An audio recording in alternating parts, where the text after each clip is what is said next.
grenades going to go up right on top of him and take point, so he can take the attention of the enemies and draw aggro, and we can support him from behind with healing grenades, as you saw there, and covering fire.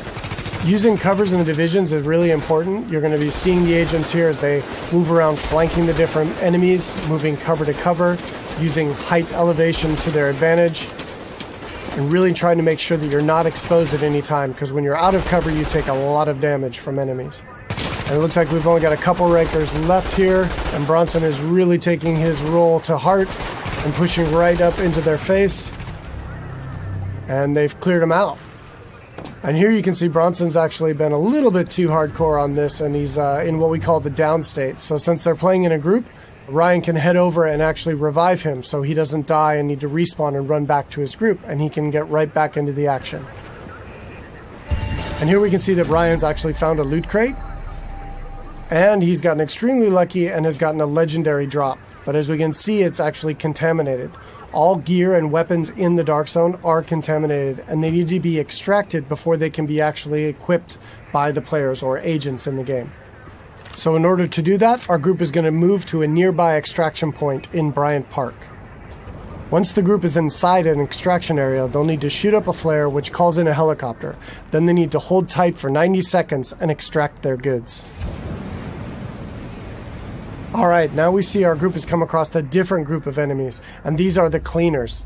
Cleaners used to work for the city of New York, but they got trapped on Manhattan when the quarantine was declared, and they've lost it. They want to, in their own minds, clean the city from the virus by burning anything and everything in their path, dead or alive. And this group of Cleaners is actually a tougher group of what we call elites in the game. They have much higher health pools and much higher damage output. So our group here is going to really have to work together using their weapons and skills to take them out.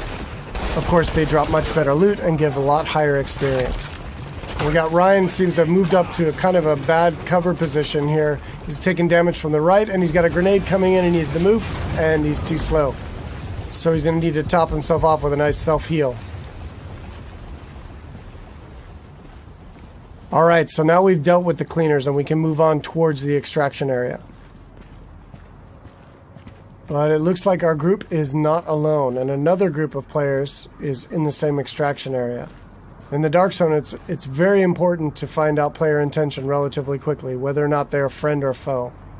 But it looks like these two are not interested in engaging, so our group's going to continue on and try to get that legendary weapon out. Extraction detected. Proceed with caution. Another team of agents has actually started an extraction, and our group is going to move to investigate.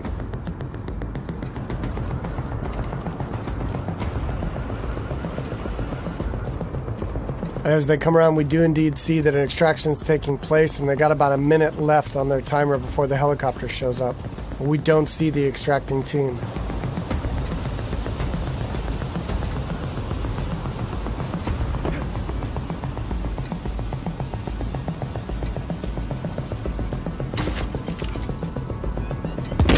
Oh, here we see that the extracting team actually got the jump on our group, and Bronson's been quickly down, and since they engaged on us, they have now been flagged as rogue, which puts a big bounty on their back for a certain period of time.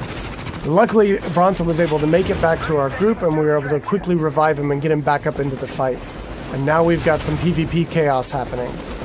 And here we see Ryan throws out another healing grenade to heal up both of his teammates as they're flanking around to the left to try to get better position on these rogue agents.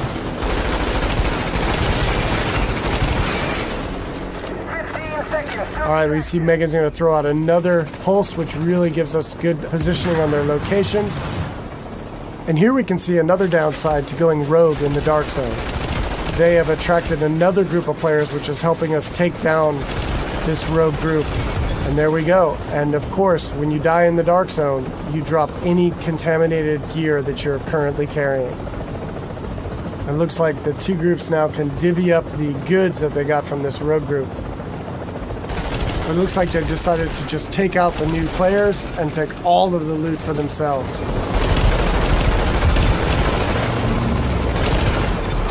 You are attacking friendly forces. Rogue protocol initiated.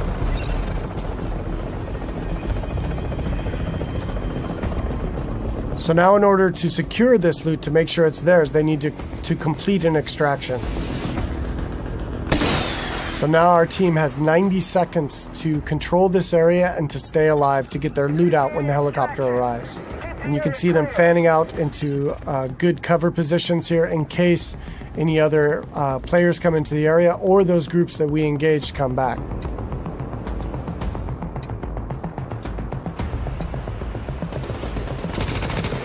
It looks like indeed they do. But now we're set up in really good positions here to be able to take them out. Bronson and Megan are laying down damage from the front line, and Ryan is supporting from behind. And again, it's really important in the game to make sure that you're always in cover whenever possible, and that you're not being flanked by any enemies. Here we see Ryan tossing a healing grenade as he runs past Bronson there. And they're going to focus on these two players here. 30 seconds to extraction. Straight in front of them. Now they got 30 seconds left to stay alive and control the area.